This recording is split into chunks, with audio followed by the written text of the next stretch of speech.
Hey Moira, this is your brother. You're a psychopath. This recording, it's not going to be about any specifics.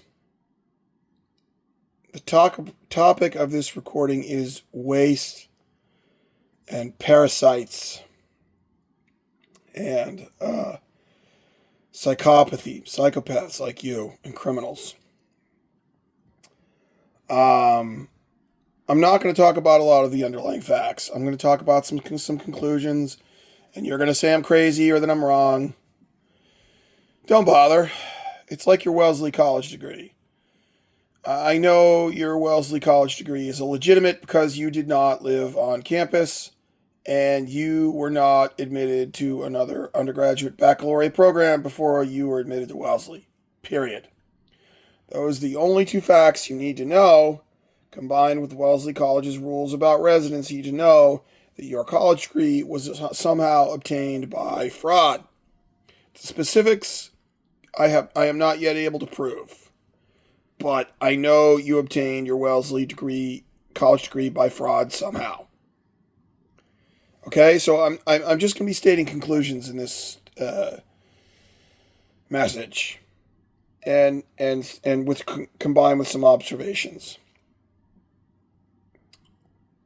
First, it is clear to me now, based upon the facts known to me and the reasonable inferences from those reliable facts, that I, over the last 10 to 20 years, have been the victim of an organized crime scam, or racket as they are sometimes called, to steal my inheritance. Right?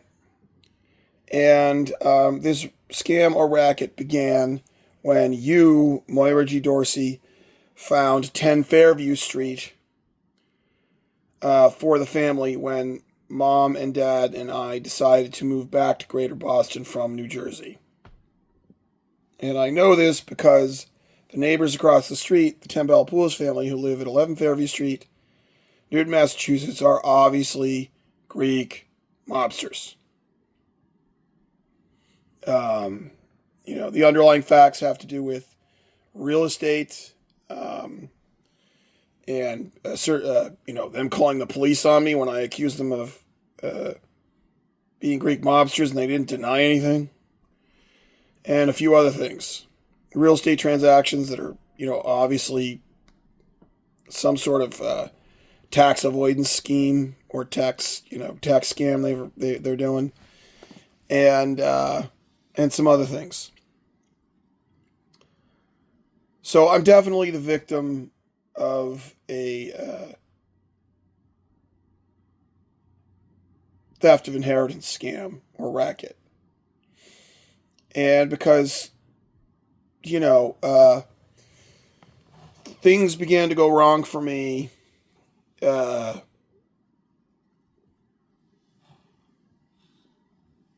in ways that I couldn't understand at the DA's office. When I worked at the Union County Prosecutor's Office, there was a very orderly progression to how everything worked. You worked hard, you were honest, you got more responsibility. And I eventually got offered a job as an assistant prosecutor, which I turned down to move to Greater Boston, because I knew I wasn't going to be with them very long, and it was assistant prosecutors at the Union County Prosecutor's Office. They stayed there for at least 5-7 years. And I was going to be gone in less than 9 months. So, I said I can't in all good conscience take this job. And anyways, things at the Middlesex County DA's office, certain people just seem to have it out for me. And, that's when life just hasn't seemed to work right since 2004. And what it is everyone has secrets. Everyone has a way that they can be extorted or blackmailed if enough resources are brought to bear. And the Italian Mafia and the Greek mob in Greater Boston and you at Forrester Research had the information and the resources to bring to bear extortion or blackmail or bribery upon anyone I worked with, anywhere. The person who ran me out of my job at the hospital in 2008, she was a drug addict. She was stealing drugs. It was obvious to other staff that she was stealing drugs. Her pain patients were always asking for more drugs, and she was always calling her pain patients drug seekers. And she kept a lockbox inside a backpack inside the room where the drug Pyxis was, the locked safe where they keep the drugs. She kept a lockbox in a backpack right inside that room, and no one ever called her on it. She would go in, it's called the Pyxis, she would go into the room with the Pyxis, and she was obviously stuffing a certain percentage of the drugs that were going to her pain patients inside that lockbox. She was a drug addict. She was stealing drugs. Oh well. She had a vulnerability, and she was the one who ran me out of the hospital. And, you would have to be paranoid to think, why would anybody target? I couldn't think, why? What is it about me? And at long last, I've realized why I was a target for the last 21 years. $4 million. Well, $10 million. As one of dad and mom's two heirs, I had the right to half the estate. And in my estimation, the estate was worth $15 to $20 million. $10 million is a good reason to do all these things to people. If you're a psychopathic criminal from the Greek or Italian mafia. And if they get 20 to 40%, say they get 40% from you, because, criminals always fight over money. And the original agreement was probably, 25%. But since things have gotten messy with me not being dead and all, things have gotten difficult and costly for the mafia doing this thing to this family, our family. And so they're probably demanding more money from you. And $4 million is a very good reason to do all this stuff to me over the last 20 years. Let's see, 4 million divided by 10 is 400,000, divided by 20 is 200,000. If the Greek mafia gets $4 million out of you, that's $200,000 a year, tax-free, out of dad's estate for the last 20 years. If they get $40 million, if I've done the mathematics right, let's see. If they get $4 million,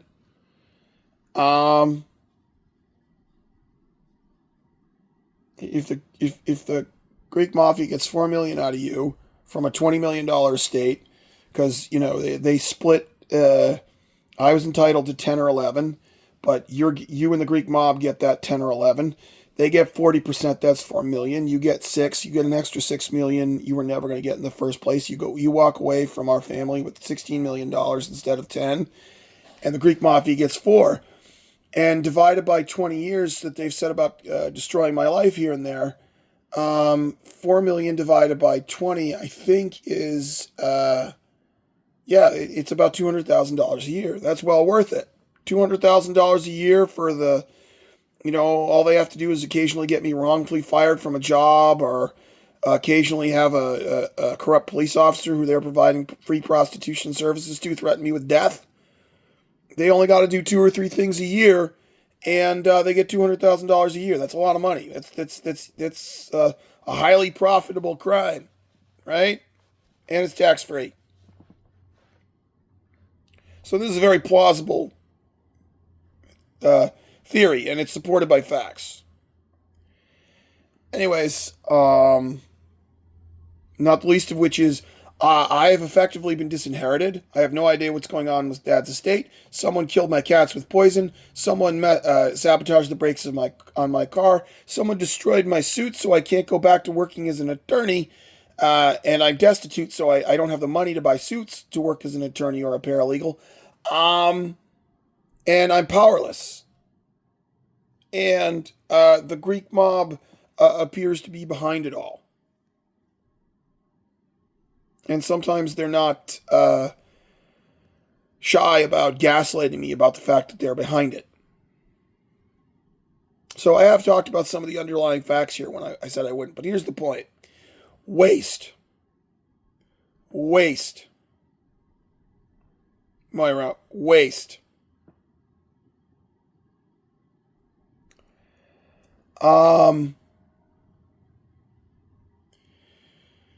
Parasites like you and the Greek mafia and the Italian mafia, you're not just parasites. You're parasites that destroy the host. Because here's the thing. If you hadn't destroyed my life, and if I had been allowed to study hard at Harvard Extension in life sciences instead of being psychologically abused by mom so that I could have my inheritance stolen by you and mom and the mafia, and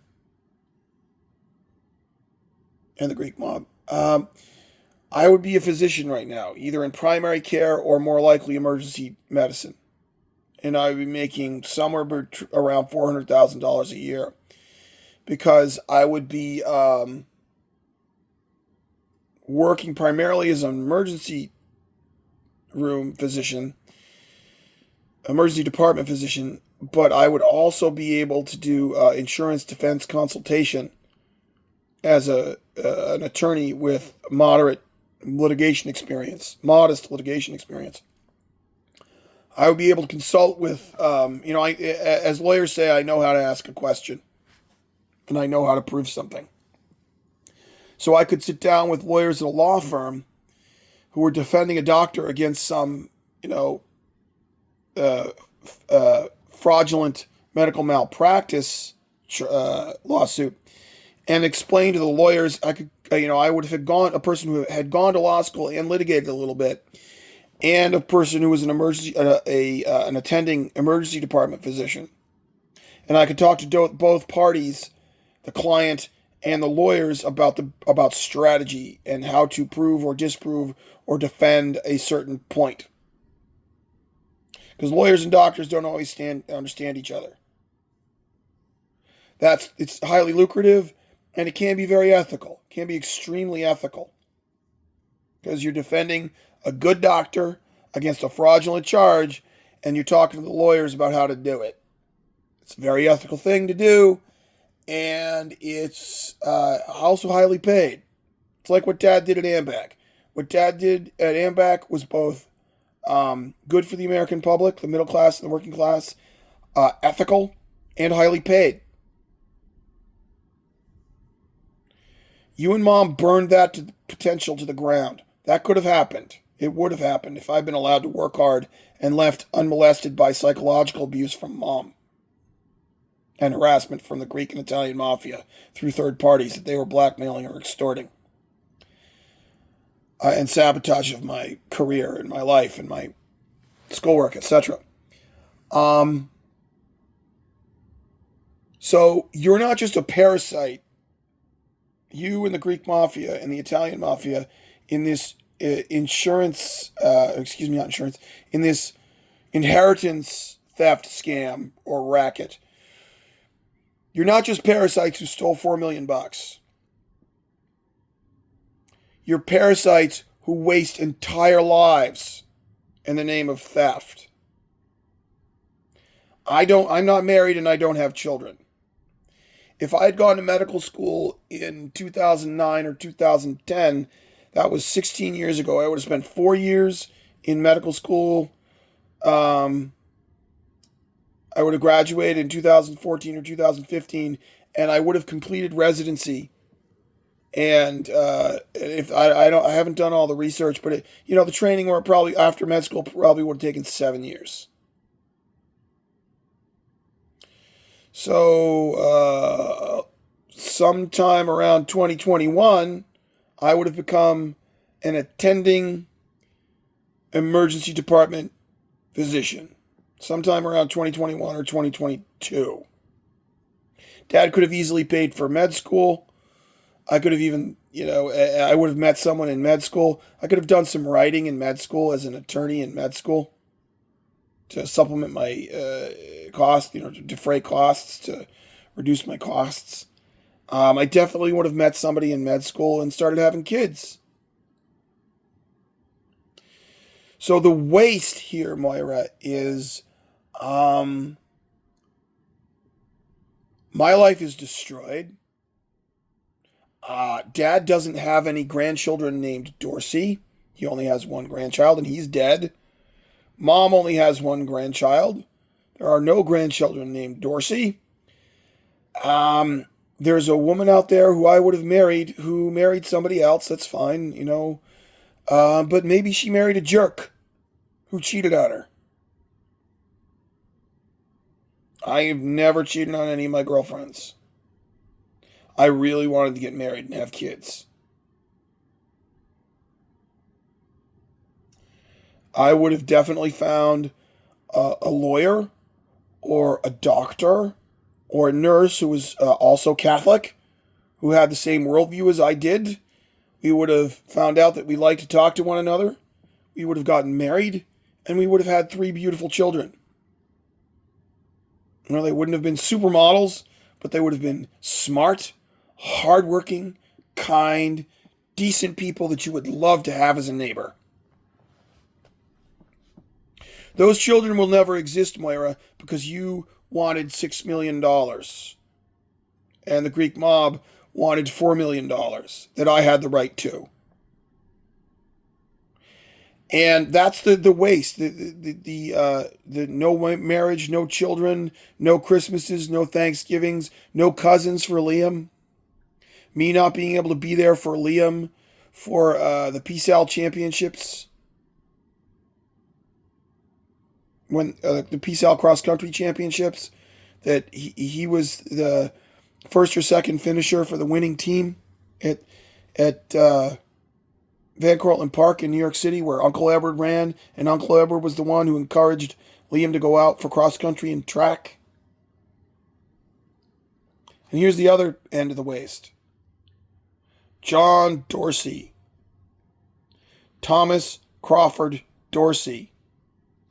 Thomas Anthony Dorsey. Daniel Birmingham. James Edward Birmingham. Marie Dever Birmingham.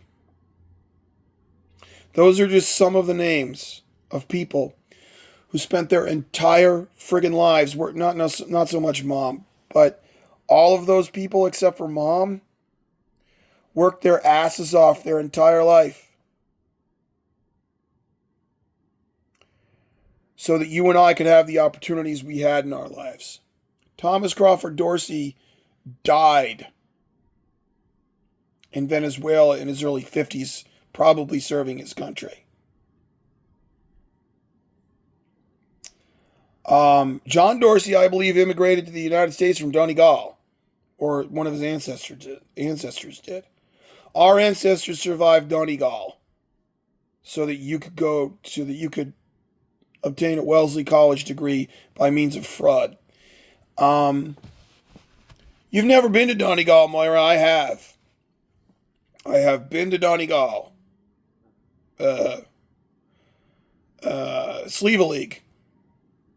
I have been to Slieve League in Donegal. It is hard country. Donegal, in the northwest of Ireland, it is hard fucking country.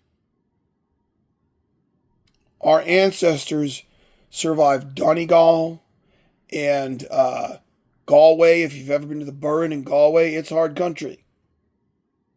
Our ancestors survived very hard country so that their children and their children's children could come to America and survive and have an easier life.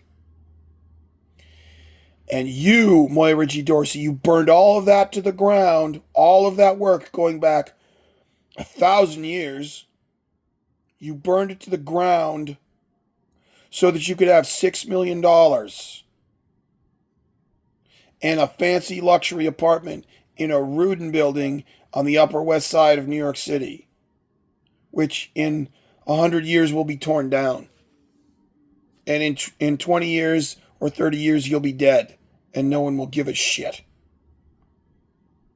You burned down our entire fucking family, except for Liam, for $6 million. And this is why you're going to hell. It's waste, Moira. You have wasted. You are not just a parasite. You and the Italian mafia and the Greek mob, you are not just parasites, and you're not just parasites who steal a little bit. You waste entire lives and the work of countless prior generations. And you prevent lives, good, decent, hardworking lives, from coming into existence. The amount of waste is incredible, just so you could have $6 million. This is why you are filth, Moira G. Dorsey. You are filth. You're going to hell when you die, Moira.